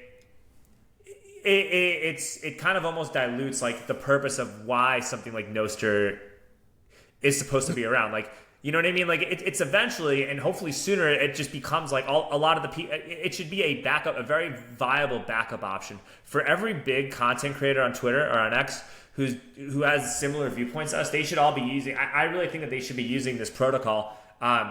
Not replace X, but they should be posting it additionally, and this should be your viable backup. Like Nostr is like, yes, this is your safety. This is a safe space for rants. Nostr is a safe space for actual freedom and real discourse, and they should treat it as that and have this as a viable backup. I think that's fucking phenomenal advice, and I'm actually working on a piece right now. I call it a piece because I'm a man of culture who writes things. Oh, yeah. But I'm working on a piece right now about why every fucking content creator should use Nostr. And like, that's the thing. It may start as a backup for you. Not for you, but, you know, for you all. I don't post enough on it. I gotta post more on it, but I always feel like I'm like, oh, dude, like the stuff I post, like the crowd on Nostr, it's so Bitcoiny that they won't even care about, like, they won't even find it relevant what I'm posting on Nostr. I feel like, trust me when I say they will. And actually, there's a very much a craving for non-Bitcoin related content. I post a lot. I just post whatever I'm thinking or whatever I'm seeing. Like I see a nice cloud in the sky, I'm like, fuck, it's a beautiful day to be alive. That's nice. And like, you know, oh wow, people just sent me sats for that because I just said what I was thinking. Yeah. And like that's actually a beautiful thing, I think, is actual unfiltered communication with your peers over a decentralized protocol. Like, because that's the problem with, like, and Nostr will have algorithms, like, but it'll have a marketplace of algorithms. You'll have the ability to choose what type of algorithm you want to subject yourself to versus what type of algorithm a centralized platform is subjecting you to because they are making you the product. You are not the user, you are the product. But even with those algorithms, it's like the key for me is choice, right? It's the freedom to choose how you want to interact with this. And like, I don't know, it's we spend a lot of time talking about Nostr now, but I think it's genuinely important to talk about. And like, it's like, I want to emphasize again for folks that are on X, on fucking Instagram. I don't know. I think people are still on Facebook. I don't think it's just boomers. I think there's some non-boomers there, apparently. I don't know. I haven't been on Facebook in a number of years. But actually, that's a lie. Occasionally, I'll check it to see if I missed someone's birthday. Because that's like Facebook is basically. I deactivated my Facebook after the first round of BLM riots. I'm like, no, dude. All that was happening is I was just losing friends by posting my COVID takes and how I felt about this. And I'm just like, if I'm gonna post things and I'm like, and I'm not getting anything out of this, and I'm just losing friends, I'm fucking done. This is ridiculous. Well, I do see that you are trans vaccinated. Well, I made these shirts actually. So I forgot to link my Etsy shop, and I forgot to link my website. Dude, it's okay. This isn't live. I'll just send it to me after. I'll link it up. Yeah. So I made these shirts because I'm, part of being trans is you identify as whatever you want to identify as without fear of judgment. And I identify as somebody who's I identify somebody who's had 3 shots and 5 boosters because nobody should tell you what you should put into your body or what you refuse to put into your body. And this shirt is really all about inclusion. And if you care about inclusion and diversity and equity and all of these things that make our country so wonderful, then you should buy this shirt to support true progressivism. Amen to that. Wait, okay, so I'm gonna now about face. We're gonna go a slightly different direction. Speaking of true progressivism, what are your top 3 favorite things about Kamala Harris? Man, honestly, I know you have them. I know you have them. Don't lie to me. Are we serious or are we parroting? Are we in character or are we we being for real? The answer to both those questions is yes. Well, obviously then it's the tax on unrealized capital gains because, owning private property, it's a symbol of white supremacy and, our land was stolen from the Indians and you shouldn't really be allowed to own anything, to be quite honest. And then her economic plan to cut prices at the grocery store, I think it's brilliant because look, price controls, they lead to shortages lead to rationing, it leads to equity. And like, also, her act as a prosecutor, it was really remarkable, and like, look, when people say, oh, she put up like thousands of black men in jail for smoking weed and kept them in jail, like after their sentence, well, going to prison, if people were to check their white privilege, going to prison, it's really a rite of passage in the black community. And maybe if these greedy corporations weren't price gouging so much, we wouldn't need to we wouldn't need to have cheap slave labor to make goods and provide services in order to help make things more affordable to working class people. So yeah, great. We really need to elect Kamala for those reasons. Bravo. Bravo. That was well done. What's the 4th reason though? Fourth favorite thing. Is it brat? Can you explain to me what the fuck Kamala's this brat? Oh, she's so brat. Okay, because I saw this and I was like, you mean she's brat? Like, I'm from Wisconsin. So I was she loves sauce. She loves the sausage walker. Oh, here we go.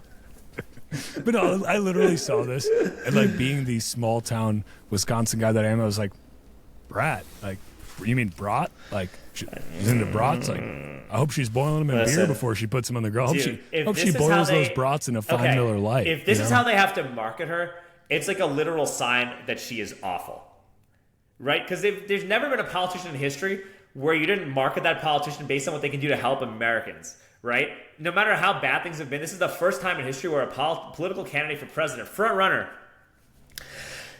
has been marketed in a way where their policies are actually, where discussing their policies is actually bad for their campaign, and they've been marketed in a way where you refuse to discuss their policies and just use made-up internet language to appeal to low-information 20-somethings.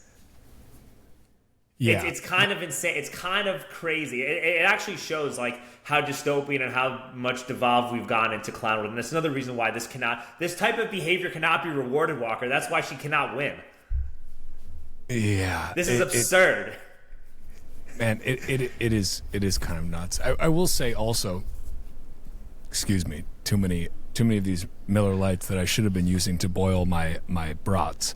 But it is kind of insane to me that if you look at the general political discourse, at least in our lifetimes, the key focus is actually never on what the politician that they're trying to get you to vote for, like what Kamala, for instance, what she can do for you, what she believes in, what her policies are.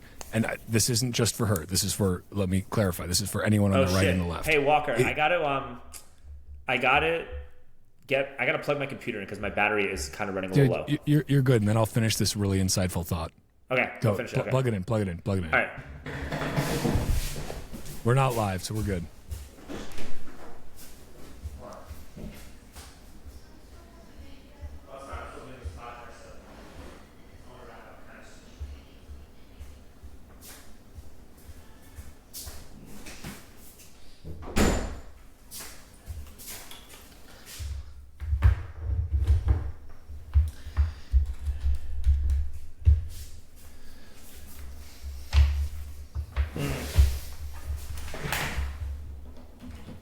Okay. We back? My bad. Sorry about that. Your apology is accepted. Again, this is a safe space, Alex. It's a really Thank you, safe sir. space. Okay, so what I was going to say. So, what I find absurd is that in our lifetimes, at least, I can't speak to before that, and I could probably go back and watch some videos of it, but I'm too lazy, at least right now, maybe later tonight. But politicians, when they are campaigning, they do not talk about what they are going to do for you, what their beliefs are, what their values are. They do a little bit, sure, yes, a little bit. I'm not going to say absolute. I'm not going to say they never. But they don't talk about what they stand for, what they're going to do, what their actual tangible plans are. What they talk about instead is why you shouldn't vote for the other guy or gal. And this goes across both sides of the aisle. And I find that just so pathetic. It's like your own ideas are so weak that what you have to do instead is denigrate your opposition. Because the only way that you're going to potentially win is by making somebody choose the lesser of two evils. You have to frame it as that, in fact, because you know that you yourself are evil. Like maybe you don't actually know that, but like you are. And so instead of saying, here's what I'm going to do, here, and like all of that stuff is bullshit and fluff and like never actually pans out, and it's all campaign promises, right? They don't have to keep them. Like the average politician keeps like 15% of their campaign promises, which is pathetically abysmal, maybe lower than that. But instead they say, well, here's why the other person is so damn bad and will be the end of democracy. And I just think that's fucking sad. Well, what's sad is that you do have viable third parties. Like Kennedy was an example of somebody who didn't do that and actually gave real tangible policy proposals about why things would be better. And then you wind up getting demonized and pilloried by the legacy media and the political establishment because their job is to serve as propaganda arms for the establishment power structure. Right? Yep. It's the Catholic Church in the 1400s, right? You can just make this same reference over and over and over and over again. And you just saw what they did to RFK, and you saw how a lot of people, you know, when you talked about, like, instead of talking about how RFK had a tangible plan to not let BlackRock buy your house and how he had a really remarkable career as an environmental lawyer going after Monsanto and going after polluters who destroyed the Hudson River and the fisheries out there, they're talking about him, the bear in Central Park. Like that's more, you know, it's more important that's a more important issue for these people to talk about. And like, how do you reason with these people? How do you have a logical conversation with them about this without wanting to like blow your head off? The only thing you can do at this point is just mock these guys relentlessly. Like there's no other like option, right? So it's such a good point. I think like, you know, I didn't agree with RFK on everything, and of course I shouldn't, right? You shouldn't, because it's a politician. You if you agree with a politician on everything, you're in a cult. You're in a fucking like, cult, and you have a problem. like you're fucking stupid. You're either stupid or you are completely brainwashed, or both. If you agree with a politician on everything they say, you should disagree. You should have problems. But I thought a lot of the things he said were actually pretty well thought out, and he actually has a very strong grasp of history and of the history of corruption in our country. And the fact that what's interesting is I think that the fact that he did drop out, what it tells you is that he knew that he was going to steal more vote. I shouldn't use this word, steal votes away, because that's what they always say about independents, right? They always say they stole votes. So excuse me for saying that. I think that more people, if RFK was not in the race, there are more people that would have voted for RFK who would have otherwise voted for Trump than there are that would have voted for Kamala. Yes, I agree. Kamala, excuse me. I don't mean to misname her. They get so triggered when you do that. It's hilarious. I make a point. I speak very purposefully, just to make sure that they can't get that. Yeah. But no. So I think that tells you something, that it's like he understood, and I think he's still staying in a lot of states. Like he's not off the ballot. He's just not going to run in battleground states. And it's also absurd that our election comes down to like a couple of states that are, quote, swing states. And it's like, the problem here is that the federal government is too fucking powerful. We shouldn't have to care this much about federal elections. That shouldn't be the case. We should care a lot about state and local elections. You should care more about the local election for your mayor than you do about the president. That is the issue here. You should care more about what's happening in your community than what happens at the national level, because what happens at the national level shouldn't be able to fucking matter that much. But it does, and that's the place that we're at. It's very sad. We have a generation of low information voters, and logic and reason and pragmatic thought cannot apply to people who have just been far gone, consumed by poison shots, fiat food, generalization here, single parent households, being raised by this demonic apparatus of television, raised off of TikTok, raised off consuming like cultural slop. Like a lot of people, when that's been your life from day one, while the money's been degrading at an obscene pace, which is degrading everything else, which is exasperating. It's like going down on a roller coaster, making it accelerate the farther and faster you go down. Like, it's obvious that many of these people are not capable of reason. You have to be actually thankful to God and feel super blessed that you're even able to have in this clown world, for us to have our sanity and talk about this logically and be able to actually live relatively prosperously. Like, I drove a tricycle for a living. I have a middle-class life. Like, I'm so blessed and thankful for that. Like, even for me to be talking to you on this podcast, right? Or for me to have had this video that got shared by so many people and have these really influential accounts blow my stuff up. And the fact that we're even having this discussion, I'm able to even share my thoughts, is going to get broadcasted to a large audience. Like, that's unbelievable. Like, I'm so blessed and happy about that. But the point is, a lot of people don't break that wall, right? They're never going to really break it. And the more consumed you are in this apparatus, the harder it is to break that. And so the only way out is, and the more guarded they become.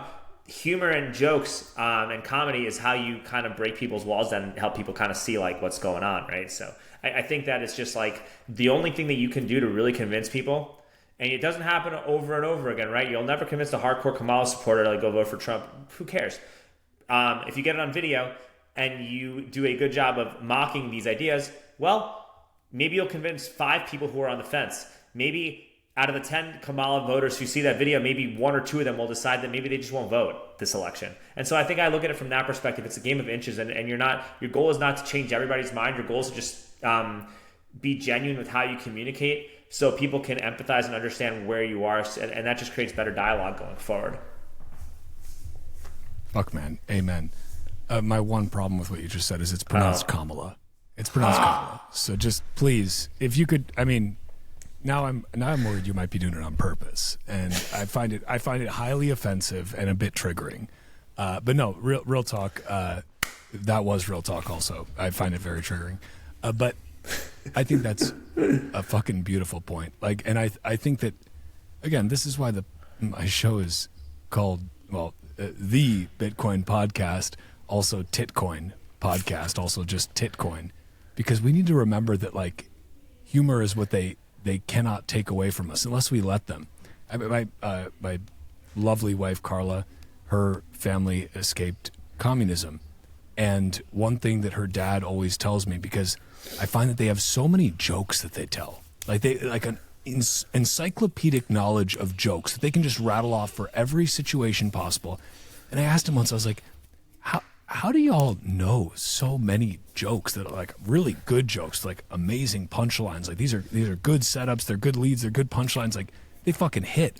I'm like, how do you know so many of these? Is like, Walker, in communism, they took everything from us. They couldn't take our humor. All that we had were jokes, and we had nothing to give each other when we saw each other in the street. So whenever you met a friend in the street, you gave them a joke because that's all you had. And I was like, fuck, that kind of makes me cry.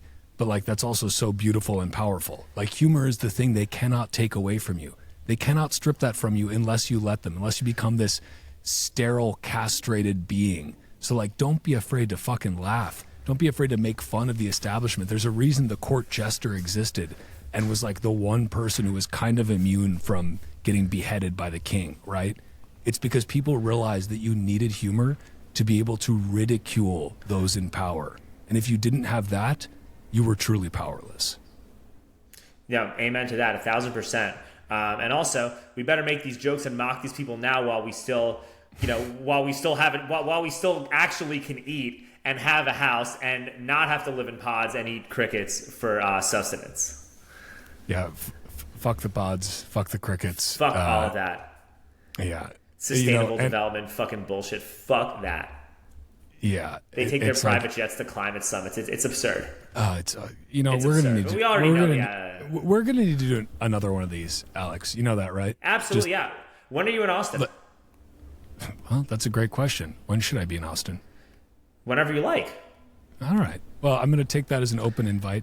But no, really, I think fuck the pods and fuck the bugs and fuck Klaus Schwab is a good note to end on. We didn't mention him by name earlier. So, but where do you, you know what, before we end, what makes you hopeful?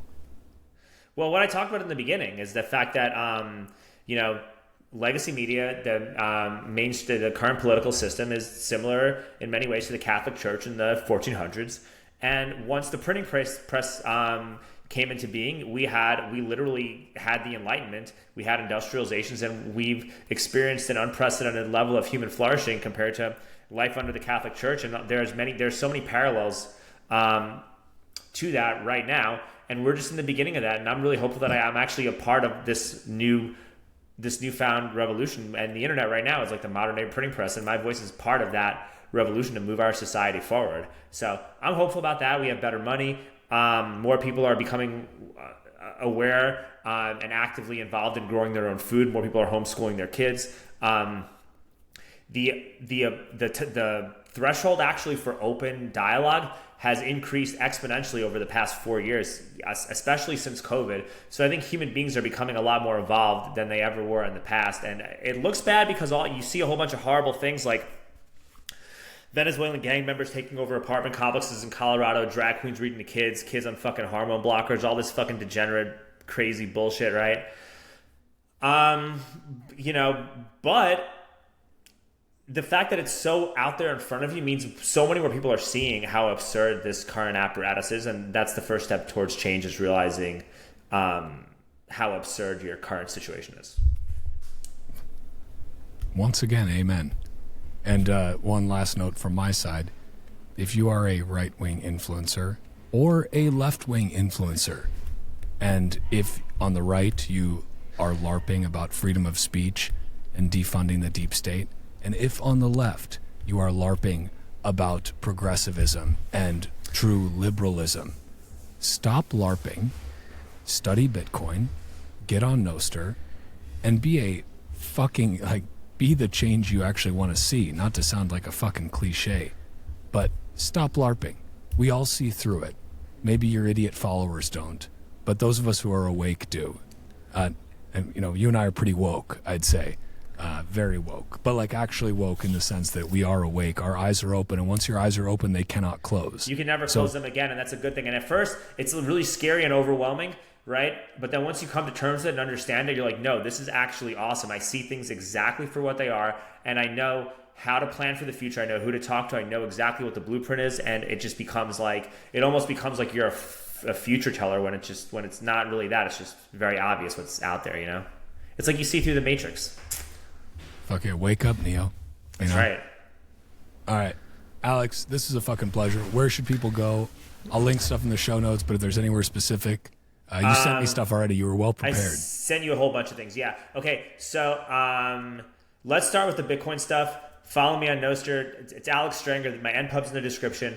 I got a Stacker News account, stackernews.com/Alex Strenger. I think that's what it is. It's also in the description.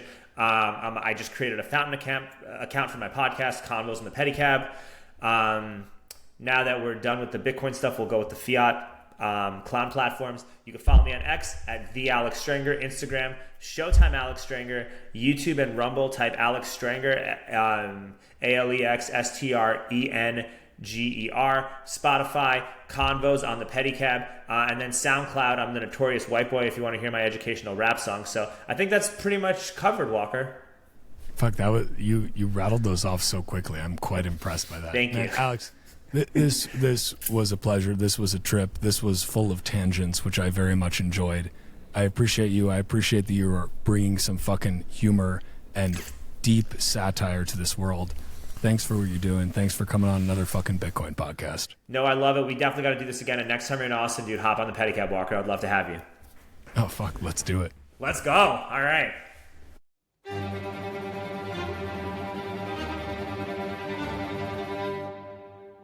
And that's a wrap on this Bitcoin Talk episode of the Bitcoin Podcast. If you are a Bitcoin-only company interested in sponsoring another fucking Bitcoin podcast, head to bitcoinpodcast.net/sponsor. If you're enjoying the Bitcoin Podcast, consider giving the show a 5-star review wherever you listen, or sharing the show with your friends, family, and strangers on the internet.